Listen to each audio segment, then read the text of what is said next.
Look at the map of the Middle East. Right between the Persian Gulf and the Gulf of Oman sits a stretch of water barely 21 miles wide at its narrowest point. This is the Strait of Hormuz, the single most critical bottleneck in the global economy. This chart shows the sheer volume of energy moving through that tiny space.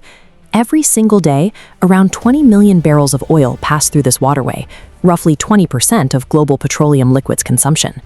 No other trade route on Earth handles this concentration of energy. If those tankers are halted for even a 48-hour window, global supply drops instantly. International markets would face an immediate shockwave, with crude oil prices spiking overnight and inflating the cost of gasoline and the global shipment of basic goods.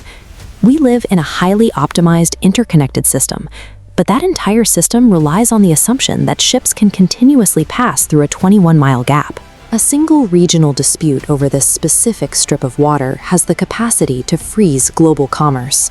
Facing rising tensions over access to the strait, Donald Trump issued a deadline. His warning to Tehran bypassed traditional diplomatic channels, presenting a specific and uncompromising threat. He stated that if Iran failed to meet his demands, the U.S. would target the concrete and steel of Iran's civilian foundation. He warned that every major power plant and critical bridge across the country could be struck. When a national power grid is vaporized, the damage moves faster than the blast radius. Without electricity, water filtration plants shut down immediately, transport networks freeze, and the logistics chains required to move daily necessities are severed in a matter of minutes. Within hours of a total blackout, emergency generators at hospitals run out of fuel. Refrigeration fails, spoiling local and national food supplies. Without power or transport, the systems that maintain civil order begin a rapid decline. Destroying a nation's energy and transport infrastructure strikes at the fundamental survival of the civilian population. Removing the systems that keep a modern city alive is an existential threat to the millions who rely on them to survive the week. Strategic paralysis disables a nation's internal networks to render its military and government unable to function. Eliminating a central electrical node triggers a chain reaction. Enemy radar goes dark, military communications fail, and domestic fuel logistics ground to a halt. The same exact logic applies to physical transport. Destroying a critical bridge over a major river permanently severs all supply lines, trapping military battalions and civilian populations in isolated pockets, unable to maneuver or resupply. Once the grid fails and the roads are cut, the targeted government faces a psychological crisis. The leadership is forced to realize they have lost absolute control over their own domestic territory, unable to communicate with or protect their citizens. The modern U.S. military is designed to execute this clinical infrastructure removal. It is a doctrine built to instantly paralyze a rival state from the sky, bypassing the heavy casualties and unpredictability of a prolonged ground war. But an opponent can change the rules.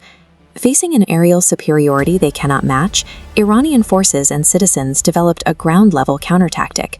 Following the ultimatum, young Iranian civilians began physically mobilizing. Thousands of youth volunteered to travel to these threatened power plants and major bridges, intentionally positioning themselves directly in the crosshairs to act as human shields. This is the deployment of a moral blockade. An inferior military strategically uses its own population's physical presence to neutralize the precision weapons of a technologically superior enemy. Look at the tactical calculus here. By placing civilians directly on top of military targets, a standard infrastructure strike is instantly transformed.